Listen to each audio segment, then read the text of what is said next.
এই উম্মত তো এক নেকি দিয়ে জান্নাতে যাবে। কয় নেকি? কয় নেকি? এক নেকি দিয়ে জান্নাতে যাবে। এই উম্মত তো জানে না কার উম্মত, দাম কি এটাও জানে না, কাম কি এটাও জানে না।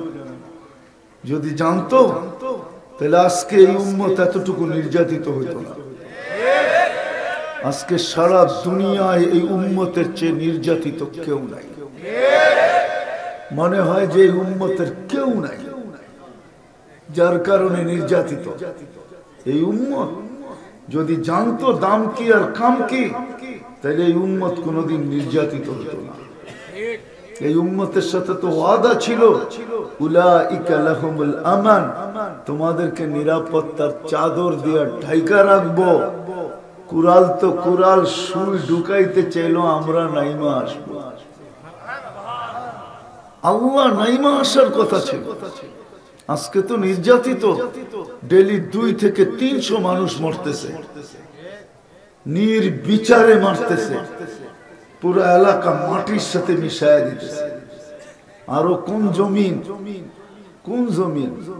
বাইতুল মুকাদ্দাসের জমিন, ফিলিস্তিনের জমিন, যে জমিনকে আল্লাহ বরকতের জমিন বলছেন, আরদাল্লাযী বারাকনা ফি, ওই জমিন যেখানে সুলাইমান আলাইহিস সালামের ক্যাপিটাল ছিল, রাজধানী ছিল, রাজধানী যেখানে এখনো ইব্রাহিম খলিল শুয়ে আছে, ওয়াদিয়ে খালিল ফিলিস্তিনে। আমি তো চোখে দেখা বলতেছি, কিতাব পড়া না। আমি 15 বছর আগে গেছি, আমি তো দেখা এসে বলতেছি আপনাদের কি কি রাখা আছে আমার চোখের সামনে আছে। ওই ফিলিস্তিনের জমিন ডেলি 200, 250, 300 মানুষ মারা যেতেছে, এরকম নির্যাতন। আর আমরা উম্মতে মুহাম্মাদি, আর আল্লাহ সয়া যাইতেছেন ওই দিকেই আমি আপনাদেরকে নিয়ে যাইতেছি। যাত্রী আমরা বটে, সবাই যাত্রী, নারী যাত্রী, পুরুষ যাত্রী, ছোট যাত্রী, বড় যাত্রী, সব আমরা যাত্রী। কিন্তু আমাদের যাত্রা, যাত্রী তো বটে, কিন্তু আমাদের প্রস্তুতি কতটুকু, কে কতটুকু প্রস্তুতি নিতেছি? গ্রামগঞ্জের মানুষের জন্য তো বেশি ছিল না, গরিবদের জন্য তো প্রস্তুতি বেশি ছিল না, নারীর জন্য যদি প্রস্তুতি বেশি ছিল না, গরিবের জন্য তো প্রস্তুতি বেশি ছিল না। আমিনু আলা রাব্বিকুম, ইমান তো মারপেটে দিয়া পাঠাইছেন, মুসলমানের ঘরে অস্তিত্ব দিছে না, কি করবেন? দরকার তো ছিল ইমানটাকে ধরে রাখা, ইমানটাকে ধরে রাখা দরকার ছিল। সল্লু খামসাকুম, 5 ওয়াক্ত নামাজ পড়া দরকার ছিল। সুমু শাহরাকুম, রমজানে রোজা রাখার দরকার ছিল। তারপরেই তো ঘোষণা ছিল, মুতু আদখুলু জান্নাত রাব্বিকুম, মরো আর তোমাদের রবের জান্নাতে ঢুকো। গরিবের জন্য তো কঠিন ছিল না প্রস্তুতি, বিলকুল সহজ ছিল। বাকি কারো জন্যই তো প্রস্তুতি কঠিন না, না যুবকের জন্য, না বৃদ্ধের জন্য, না নারীর জন্য, না পুরুষের জন্য, কারো জন্যই তো প্রস্তুতি বেশি ছিল না। এই উম্মতের জন্য তো প্রস্তুতি বেশি না। 60-70 বছর জীবন দিছেন বটে, কিন্তু হিসাব তো 60-70 বছরের নিবেন না। অনেকজনে আশ্চর্য হইলেন, ঠিক না? হিসাব তো 60-70 বছরের নিবেন না। প্রথম 15 বছর তো মাফ, প্রাপ্ত বয়স্ক হওয়া পর্যন্ত মাফ, নিষ্পাপ, কলম উঠানো থাকে, কিচ্ছু বিরুদ্ধে লেখা হয় না। বলো হুজুররা, যতক্ষণ পর্যন্ত প্রাপ্ত বয়স্ক না হয় ততক্ষণ পর্যন্ত নিষ্পাপ থাকে, নিষ্পাপ। এটা মাসুমিয়াতের পেয়ালায় থাকে, নিষ্পাপের পেয়ালায় কিচ্ছু লেখা হয় না। রুফিয়াল কলম সবই হাত্তা ইয়াবলু।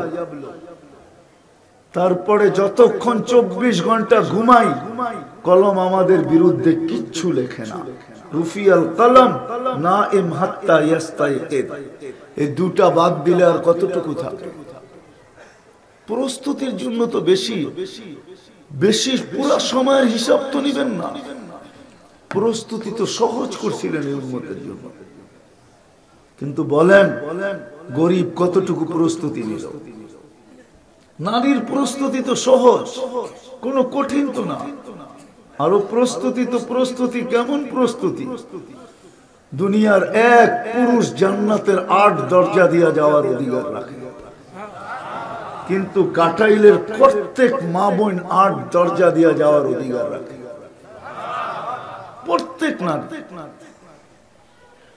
প্রস্তুতি তো বেশি না, ইমান তো মার কোলে দিয়েই পাঠাইছেন, শুধু এটাকে ধরে রাখা, 5 ওয়াক্ত নামাজ পড়া, রমজানে রোজা রাখা, শরীয়ত মতে পর্দা করা, স্বামীর অনুগত্য হওয়া, বাস কমপ্লিট। ফালিতাদখুলিল জান্নাতা মিন আইয়ি আবওয়াবিল জান্নাতি শাআ, জান্নাতের যেই কোনো দরজা দিয়া মনে চায় ঢোকো। যুবকের প্রস্তুতি তো কঠিন ছিল না, সেজদায় যাইতে দেরি, আল্লাহ তো ডাক দিয়া ফেরেশতাদেরকে বলতে দেরি করেন না, জাআলা আজলাহু ওয়া মাজালাহু লিআজলি, দেখ সবকিছু বিসর্জন দিয়ে আমার কুদরতি পায়ে মাথা ঠেকায়া দিছে। হাযা আবদি হাক্কা, এ আমার পারফেক্ট বান্দা, ইন্নী উবাহি বিহিল মালাইকা, আমি ফেরেশতাদের উপরে একে নিয়ে গৌরব করি। প্রস্তুতি তো কঠিন ছিল না, না ধনীর জন্য কঠিন। হায় হায়, এতটুকু তো প্রস্তুতি ছিল ধনীর জন্য, নাইলে ফজাইল ইবনে ইয়াজ রাহমাতুল্লাহ আলাইহি কেন লিখবেন লুকমাতুন ফি বাতনিল জা'i খায়রুম মিন ইবাদাতি খায়রুম মিন বিনাই জামি'। কোন ক্ষুধার্ত ব্যক্তিকে তালাশ করে এক লোকমা খানা মুখে উঠায় দেওয়া, কোন ধনী যদি উঠায় দিল, ফজাইল ইবনে ইয়াজ রাহমাতুল্লাহ আলাইহি লেখেন সে যেন আল্লাহর ঘর বানানোর চেয়ে উত্তম কাম করল। আর আল্লাহর ঘর বানাইলে জান্নাতের ভিতরে ঘর তৈরি হয়, এক লোকমা দিয়েও তো জান্নাত নেওয়া যায়। ধনীর জন্য তো কঠিন না, কারো জন্যই তো কঠিন না, কিন্তু প্রশ্ন তো এইখানেই হইল যে প্রস্তুতি নিতেছি কতটুকু?